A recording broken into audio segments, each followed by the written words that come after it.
सारखी तीच चर्चा समाजात येते.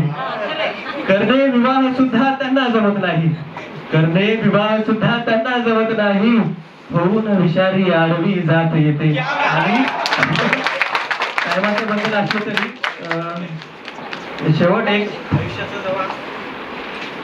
आयुष्य जेव्हा आपल्यासोबत राजकारण करतं तेव्हा अशा काहीतरी ओळी सुचतात. ही आयुष्यातली पहिलीच गझल म्हणून मी लिहायचा प्रयत्न केला होता आणि तेव्हाच कळलं होतं मला की गझला अशा असतात. ही गझल लिहिण्याच्या नंतर मी सुरेश भटांना वाचलं होतं. ऐकवतो. आयुष्याने जेव्हा माझ्याशी राजकारण केले, आयुष्याने जेव्हा माझ्याशी राजकारण केले, त्यावेळी मी सत्यता आणि खोटे रूप धारण केले. तपता तपता विस्तव जेव्हा राखेत सामील झाला, विहार समजली पण ते हवे तो स्वार झाले. हिशोबात जेव्हा खाडाखोड झाली, माझ्या नोंदींना वगळण्यात आले. संदुकात लपवल्या गजला मी माझ्या.